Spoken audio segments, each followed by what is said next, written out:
బూత్లోకి పోయి ఎవరు కోటేశావో నీకు నీ మనసాక్షికి తెలుసు. ఆడకు బాగానే అభిమానం గుర్తుండొచ్చు నీకు, ఆడకి బాగానే నీ మైండ్ ఏదో అనిపించవచ్చు, ఏవో గుర్తొచ్చి ఉండొచ్చు. వేసావు తర్వాత రేపు ఎదుర్కోబోయే పరిస్థితులన్నిటికీ నువ్వే బాధ్యురాలు అనుభవించాలా.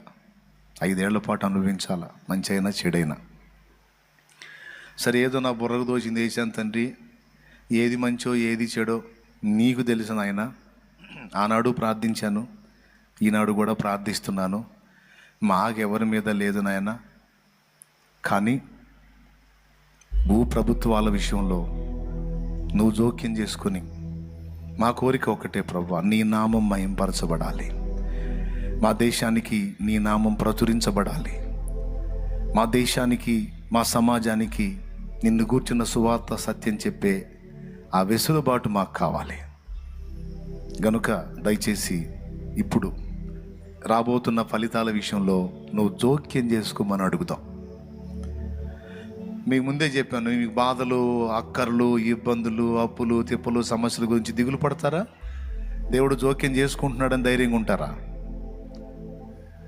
దేవుడు జోక్యం చేసుకుంటున్నాడా లేదా? కాస్త గట్టిగా చెప్పండి. మరి ఇందాక ఎడిపోయారు? ఇప్పుడు కాదు, అసలు నువ్వు మారు మనసు పొందకముందే, నువ్వు పిల్లవాడిగా ఉన్నప్పటి నుంచే వెంటాడుతున్నాడాయా? లేకపోతే ఎప్పుడో నువ్వు ఎప్పుడో మట్టిగా కలిసిపోయి, ఎముకలు కూడా కలిసిపోయి ఈ పాటికి ఒప్పుకుంటావు? ఈ మాట నమ్ముతావా? ఇది నిజమని? దేవుడు నిన్ను పసితనం నుంచి వెంటాడి కాపాడుకుంటా రాకపోతే ఈ పాటికి సచ్చి బూడిదా, లేకపోతే మట్టిలో మట్టై ఉండేదానివి ఉండేవాడు. నేను, మీరు. నా అనుభవం నేను చెప్పాను, నాకు మైక్ వచ్చింది కాబట్టి. నీకు మైక్ ఇస్తే నువ్వు కూడా చెబుతావు, నాకు ఇన్నిసార్లు ఇన్ని జరిగినాయి అన్నయ్య, ఆయన దేవుడు కాపాడాడని. ఎవరి చరిత్రలో వాళ్ళకు ఉన్నాయి. మొత్తాన్ని వెంటాడి చావకుండా కాపాడి ఈ రోజు వరకు మనల్ని బతికించి పోషిస్తున్న దేవుడు ఇంకా నిన్ను వదలలేదు అన్న ఒక్క మాట చాలు నీకు నిరీక్షణకి. ఇంకా నిన్ను విడిచిపెట్టలేదు, విడిచిపెట్టబోడు. కంటికి రెప్పలా నువ్వు ఆయన ఎరగకముందే నిన్ను కాపాడుకున్న దేవుడు ఆయన నెరిగిన ఈ దినాన మరి నిశ్చయంగా నీ చేయబట్టుకొని ఉన్నాడు, నిన్ను వదిలిపెట్టడు. కాబట్టి దేన్ని గురించి కూడా కలత చెందొద్దు. నీకు రావాల్సిన వాటిని తప్పకుండా తగిన కాలం ముందు వచ్చేటట్టు దేవుడు చేస్తాడు. కాబట్టి ఒక్కటే, మనకు తపన ఎక్కువ, ఆయన తపన పడ్డు.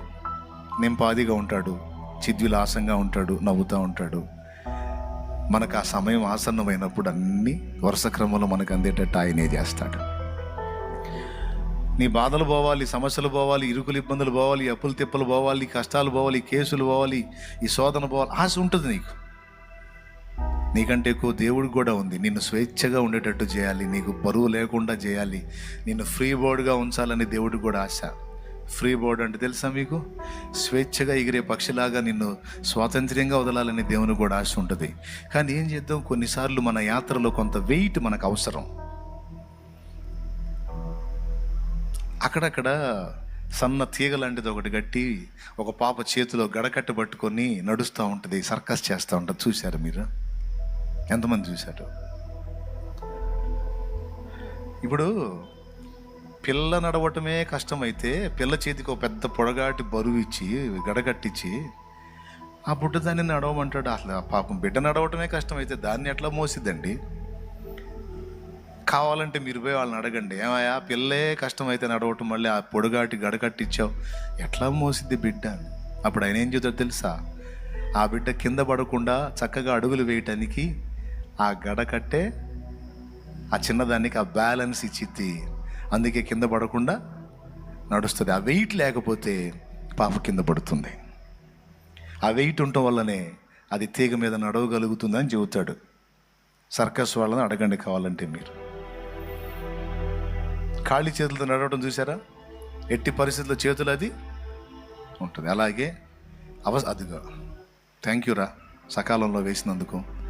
ఆ చిన్నదాని చేతుల్లో ఉంది చూడండి, ఏముంది? వెయిట్, బరువు. అలా కొంతమందికి అవసరాన్ని బట్టి కొంత వెయిట్ ఉంచుతాడు తమ్ముడో, లేకపోతే మనం ఇడివేళ మామూలుగా ఉండదు. ఎంతమంది ఒప్పుకుంటారు? మన నడమంత్రం మన మీడియాలో మామూలుగా ఉండదు. అందుకే దేవుడు ప్రేమతో ఆడవాళ్ళకి మగవాళ్ళకి కొంత బరువులు వేసాడు. వాటి నుంచి విడుదల పొంది స్వేచ్ఛగా తిరగాలని, నువ్వు ఎగరాలని, ఆనందంగా ఉండాలని నీకంటే ఎక్కువ కోరిక ఆయనకు ఉంది. కానీ ఇప్పుడు ఆ బరువు తీస్తే ఏమో నువ్వేమవుతావో తెలియదు. అందుకే అవసరాన్ని బట్టి కొన్ని వెయిట్స్ నీ మీద ఉంచాడు, కొన్ని బరువులు నీ మీద ఉంచాడు. సమయం వచ్చినప్పుడు ఒకటొకటిగా మొత్తం తీసేస్తాడు. బట్ వాటి గురించి కలత చెందొద్దు. ఆయన నీ చెయ్యి వదలలేదు అన్న ఒక్క మాట చాలు. ఈవేళ నీ గుండె నిండా ఆదరణ కొరకు చాలా విషయాలు మాట్లాడుకున్నాం మనం. సాతాన్ని ఎందుకని నాశనం చేయలేదు దేవుడు? ఎందుకు వాడిని ఇంకా ఉంచాడు? వాడి ద్వారా జరుగుతున్న పని ఏంటి?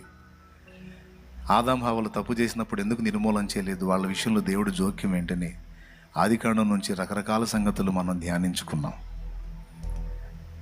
అసలు మనల్ని ఎలా చేశాడు? ఏలికల్లాగా ఉండాలని చేశాడు. ఈరోజు బానిసలమయ్యాం. అసలు మనం ఏమవ్వాలని కోరిక దేవుడికి? ఏలికలు అవ్వాలని.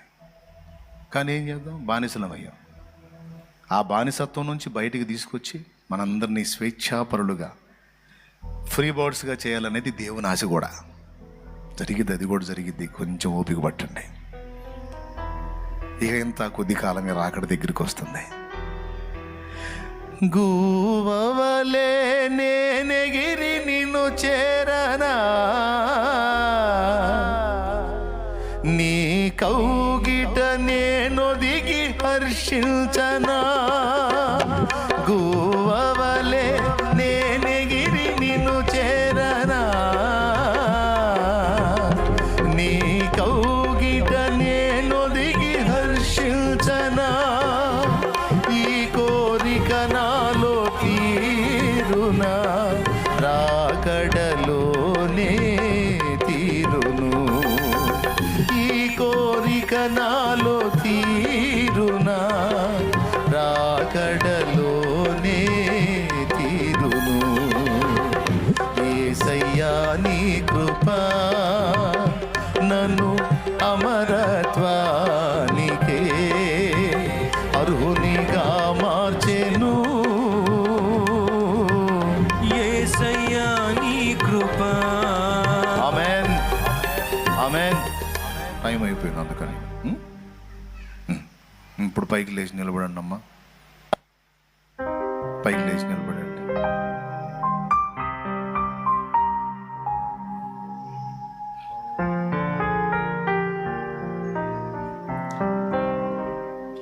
ఇప్పుడు నిన్ను గురించి, నీ మీద ఉన్న వెయిట్స్ గురించి ఏమన్నా నీకు చింత ఉందా? నీ మీద రకరకాల బరువులు ఉన్నాయి. కొంతమంది మీద అప్పులు, కొంతమంది మీద కేసులు, కొంతమంది మీద నిందలు, రకరకాల శోధనలు, ఆర్థిక ఇబ్బందులు, ప్రయత్నాల్లో విఫలత, అనుకున్నవి దేవుడు నెరవేర్చలేదనే చింత. ఎవరెవరు ఏ విషయాల్లో బాధ కలిగి, బరువు కలిగి ఉన్నారో ఒక్క మాట ఫైనల్గా, నువ్వు దేవుని చేతిలో ఉన్నావు. దేవుడు నిన్ను ఇంకా చెయ్యి విడవలేదు. ఎన్నో సంవత్సరాలుగా నిన్ను వెంటాడుతూ ఉన్నాడు, నడిపిస్తూ ఉన్నాడు. ఈ గడియ వరకు నిన్ను వదలలేదు, వదలబోడు. ఓకే, ఇంకా చెప్పాలంటే ఒక వస్త్రం మనల్ని కప్పినట్టు ఆయన మనల్ని కప్పి ఉంచాడు. ఆయన మనల్ని కమ్మి ఉన్నాడు. గనక నువ్వు ఎదుర్కొంటున్న శారీరక, మానసిక, ఆత్మీయ సమస్యల గురించి దిగులు పడద్దు, కలత చెందొద్దు. వాటికి ముగింపిస్తాడు. అవసరాన్ని బట్టి కొంత వెయిట్ నీ మీద ఉంచుతాడు, కానీ అది తీరినప్పుడు ఉండమన్నా ఉండవు, ఉంచమన్నా ఉంచడు బరువులు. ఇప్పుడు ఉంచాడు అంటే అవసరాన్ని బట్టి కొన్ని ఉంచాడు. ఓకే, మన వాటి గురించి ఆలోచిద్దామా? మన దేశ భవిష్యత్తు గురించి ఆలోచిద్దామా? రైట్. ఇప్పుడు రాబోతున్న ఈ 10 సంవత్సరాలు భవిష్యత్తులో రాబోతున్నటువంటి మిగిలిన సంవత్సరాలని ప్రభావితం చేయబోతున్నాయి. వాటికి దారులు వేయబోతున్నాయి. ఈ ప్రభుత్వాలది ఏముందండి? వీళ్ళ తాత ఒకడు రాబోతున్నాడు రేపు క్లైమాక్స్లో. వీళ్ళందరూ తాత ఒకడు వస్తాడు, అందరి నోళ్ళు మూపిస్తాడు వాడు. అంత్య అబద్ధ క్రీస్తు మొత్తాన్ని కలిపి కొడతాడు వాడైతే. మనం వాటిని ఎదుర్కోవడానికి సిద్ధపడాలి, వాడిని ఎదుర్కోవడానికి సిద్ధపడాలి. ఇదేముంది? ఈ ప్రభుత్వాలన్నీ మామూలుయే. మనం అయితే ఇప్పుడు మన బాధ్యతగా మనం ప్రార్థన చేద్దాం. అయా, పోలింగ్ బూత్లోకి వెళ్ళి ఏదో వేసాను, ఏదేసానో, ఏం ఆశించేసానో నీకు తెలుసు. ఇప్పుడైతే మేము మనసారా ప్రార్థన చేస్తున్నాం. దయచేసి నా ప్రభా, మా భూ ప్రభుత్వం విషయంలో, మా దేశ ప్రభుత్వ విషయంలో జోక్యం చేసుకోయ్యా అని అడుగుదారండి. అడగండి, ఈ మాట అడగండి. కళ్ళు మూసి తలలు వంచి దేవుని వైపు చేతులు ఎత్తి దేవుని అడగండి. దేవా, రాబోతున్న ఫలితాలలో జోక్యం చేసుకో ప్రభా అని ప్రార్థన చేయండి. ఫలితాలలో ఇంకా 2 దినాల్లో తెలియబోతున్న ఎన్నికల ఫలితాల విషయంలో జోక్యం చేసుకో. దేశానికి, రాష్ట్రానికి తగిన గవర్నమెంట్ని రప్పించు. తగిన గవర్నమెంట్ ఏకపక్షంగా, పక్షపాతంగా పరిపాలించే పనికిమాలిన నాయకత్వం కాదు. పక్షపాతంగా పరిపాలించే దిక్కుమాలిన నాయకత్వం కాదు. పక్షపాతంగా వ్యవహరించేటువంటి ఉన్మాద నాయకత్వం కాదు. అందరినీ సమానంగా ప్రేమించి గౌరవించి పరిపాలించేటువంటి ఉన్నత నాయకత్వాన్ని నిలబెట్టు యేసు నామములో. అదే చేద్దాం ప్రార్థన. ప్రభువా, కనికరించమని మనం అందరం అడుగుదాం. మనందరం కలిసి చేసిన ప్రార్థన ఎంతో శక్తివంతమైంది ప్రియులారా. చూడండి, ఒక్క డేలోనే జవాబు వచ్చింది. ఓన్లీ 1 డే, ఒక్కటే శుక్రవారం చేసాం అందరం ఏకమై. ఆదివారానికి వర్షము అద్భుతంగా జవాబు. ఇంకా చెప్పాలంటే శనివారం నుంచే స్టార్ట్ అయింది. స్తోత్రము. ఈరోజు చేద్దాం. మళ్ళా 3వ రోజు కల్లా మనకు సమాధానం ఇవ్వబోతున్నాడు దేవుడు. అన్ని ఎగ్జిట్ పోల్స్ తారుమారైపోవాలి యేసు నామములో. అంచనాలు తారుమారైపోవాలి, ఆలోచనలు తారుమారైపోవాలి. దేవుని బలమైన హస్తమును జనులు చూచుదురుగాక. దేవుని బలమైన బాహువు ప్రజలు చూచుదురుగాక. భారతదేశ ప్రజలు చూచుదురుగాక. అవ్వా, జోక్యం చేసుకో. ఎల్లుండు రాబోతున్న ఎన్నికల ఫలితాలను జోక్యం చేసుకో ప్రభువా.